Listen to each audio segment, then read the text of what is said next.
Hello, team. I just wanted to kind of go over, I guess, the webinar again about pretty much the calls that we did this week and how amazing they were, and at end of day. So we're gonna show you the screenshot of the pretty much when the alert was on it, specific level. I mean, PT price targets and how it ended up. That's all gonna be explained in this video. It's just gonna be a quick 10-15 minute videos. I'm not trying to go as fast as I can. It's going to be confusing to new traders, but it's going to be kind of a little bit understandable to traders who actually, have been learning the algorithm. So from there, we're going to pretty much, I guess, start now. And first, as you can see here is RDBX. That right here, we were showing potential to rerun 420, in a range of 480 again. As you can see, it did run around 460 prior day. Same day, whenever the alert was called. And I had a feeling based on high time frames that, it had the potential to kind of push even higher because how it looked and then how other ticker was matching the same algorithm. So from there, I went and then, I followed the same pattern. So, after that alert came in, the next one came in where it says, hey, I'm gonna do a last ad here. And what was that at? 327. It double dipped that 320 twice before you ran the 5-6. So it was a perfect ad. That was gonna be based on you, how you held, how you were gonna attack it. And then from there, you're gonna follow your plan. But mine was to attack the dips and find an exit, to exit and profit. So we're gonna go here. From here, the next one came in was an update, and it was pretty much alerted for, I guess that he was holding strong. Buyer was showing up, no weakness. He was trying to attempt to run another higher high. It was holding up double bottoms, and then the potential came in. So from there, we moved on into into the next update, which was at the point that we weren't expecting 5 yet because this is between the week. It was alerted twice and then updated along, along the way. And so this was the first PT, which came in, and it was for I think it was 360, which came in, blah, blah, blah. We made the profit. I made about $800 because I scalped out. You see, ran out 375. He tested $4 that day. And from there, we kind of just, you can notice here, we attacked it again. The next day was a PT of 360. PT came in. We, updated for a midday exit, which he did real good because he ran PT. Then he dipped back to 345, 340 after. So, it could have been a potential to dip again. And from there, I didn't pay much attention because I had other trades. So I came back and then I started, attacking on it. After he started running 450 for an intention of 6, I exited pretty good at, it was 565, an average of 554. Because, I averaged out. But other than that, the ticker did an amazing price target of whenever we started off. And then you're going to notice here last candle, it started pushing price target. And then from there, you're going to show the next day, 628. We were attacked the next day. And then from there, everything came in smooth. So that's just for RDBX, explaining why. And like I said, it's going to be a quick one. So we're going to go here. Let me move my mic real quick here to closer to my thing so I can keep it close. So you can notice here, like if we go to daily, this action here, it had the intention of trying to go for a higher high of at least $6 or previous lower, resistance support of 570. And from there, we had kind of the intentions of attacking the intentions of that. But at the beginning, I was kind of, attacking this curl at previous, attempts of holding this, I guess, risk of 320, since he was kind of curling around. And then from there, we moved in. And then I started attacking the top of this breakout, and then profit along the way. So when it came to that one, the reason was because like I said, you're gonna notice here weekly. If you go to weekly here and curl down in, he had an intentions to want to, do a U-shaped curl to a resistance of 5. So from there, I was like, okay, you want to, retest these levels, and you look pretty strong in this area. So let's do it. Let's see if you can, based on holds, start uptrending, and then buyer starts pushing price. And then, yeah, you ran pretty much the price, around this area of what? $6. And so from there, PT came, I guess, and we attacked along the way. But what important was overall was the momentum. How, now that it's stretched, yeah, it makes sense that it could pull back next week. So, it's not good to, I guess, reattack it. And but before that, it was, he had the push of price push, like for K to stretch off of D, so you can push the price along this way. I wasn't, like I said, I wasn't expecting much, but it did push along the way. So I was kind of basing holds so we can kind of exit along the way with profit. But the momentum here, importantly, was, like I said, was the hold of this price. And then, it started repeating candles. So I had the feeling that he wanted to kind of retest this area here. And that's exactly what he did. He came back, retested it strong based on, the attempts of momentum here, which is FEDSO and RSI, trying to, run an overbought and potentially push price. So that's going to be that one. And we're gonna go to SNDL. SNDL, you're gonna notice here is we pretty much, it says catching dips, position of 12K so far, so on and so on for 60-70 based on the daily reset. So, it can become a multi-day swing or into tomorrow and so on. So sometimes when the market acts funny, you have to kind of understand that if it acts funny, there has to find a way, to find an exit, to kind of maneuver around so you can find an exit so you can exit and profit as you can and have opportunities when it dips because of the market condition. So from there, we had the potential, I guess I said, for 60. And then this one was called perfectly because I'm going to show you why.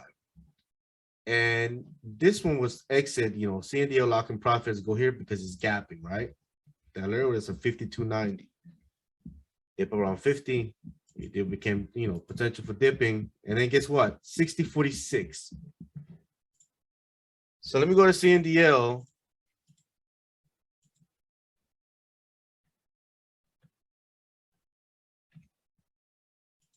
And you're gonna notice here that when you ran that price, look, 60. Guess what happened after? Completely tanked the whole price of its game. So that exit right there was a beautiful exit, just alone, because I was like, hey, I'll do it under 55, but I haven't done it because obviously I haven't attacked. I haven't taken a position yet because of the market's condition. But that exit alone, based on the potential, and when Happy T came, it was beautifully perfected. So other than that, nothing much to say. That reason I call that potential was because I was like, okay, let me go to 4 hours. And you're gonna notice here 4 hours was right here, 4 hours on the reset. And it was a reset a couple of times, along the way when I was trying to attack, I guess. Let me see here.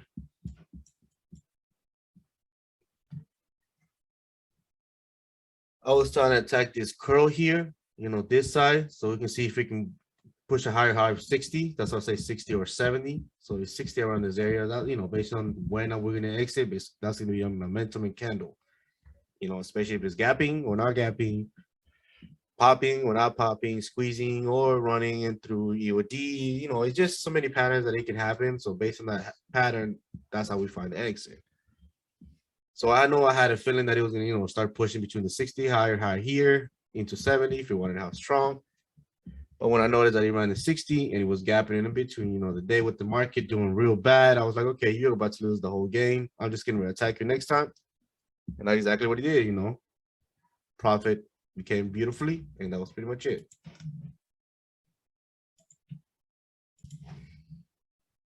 So, you know, after all this, you know, I was just thinking about the curl, but other than that, it was about SNDL, and the way I guess we were trying to attack was the reset, the momentum, the intention of daily 4 hours. And the exit was because of the gapping, you know, it wasn't certain, it wasn't like I said, the exit wasn't because of the certain action, it was because I ended up running the certain PT and how fast and all that, right? Especially when sellers start showing up after the pop. And from there, you know, like I said, to get deeper into other things is gonna be, you know, a long video, so I don't want to kind of get too deep into things. So it's just gonna be a quick explanation of entry and exit. And then you're gonna notice here is that daily is on the reset, right? It's still on a reset stuck.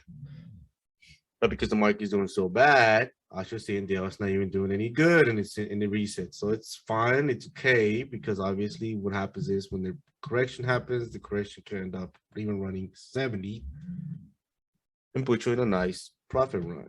But you can't just, you know, keep dipping too fast. You got to make sure you do it at the right places at the right time, especially on gaps down, because down, you know, down gaps actually are created as well. So for now, I guess just gonna be on that, and you know, based on exit and all that kind of thing. You remember, gaps is only created because the market's closed. PM after hours, that's when the market is closed, but it's after hours action. So anything after that, it does not count towards the market, and those are gaps. Okay, keep that in mind. And last ticker is going to be SOFI.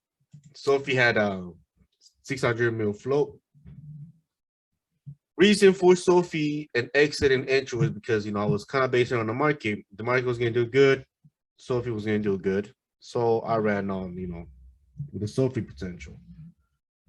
SOFI did they end up a little tanky because of the market, which, you know, that's why I keep SPI on updated all the whole, you know, the whole time. And I keep that always in check to make sure the other tickers are running. At least we know why they're dipping or why they're running so hard. So when it came to SOFI, since it was a 6 mil flow, you know, I was like, okay, let me see. The market's about to do good, but let's do, you know, let's go. Then something about someone spoke some, and then the market started tanking, started going deeper. Made SOFI deep, you know, a little bit strong, but then guess what happened whenever it did that? The market reversed, it bounced a bit strong for a day. That made SOFI run even over the, you know, the alert, because you're going to notice here, we go to SOFI. So 7. Let me go down, went to upper right here. SOFI for 7, you know, 647, 646, strong volatility market, you know, to close strong today. So he did run about 655, 656, run as profit, but not as much, not for us to run a 7. So I was like, okay, let me hold up because the market can end up being strong the next day.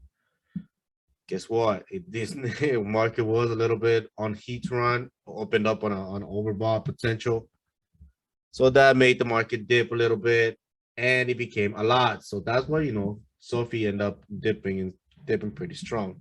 Because if we go here, we're gonna go to SOFI.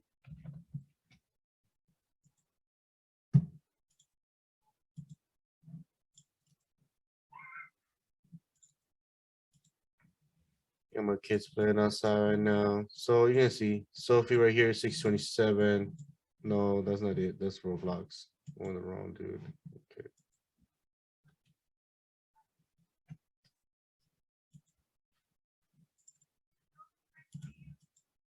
Okay, so SOFI is gonna be here. You noticed, right here.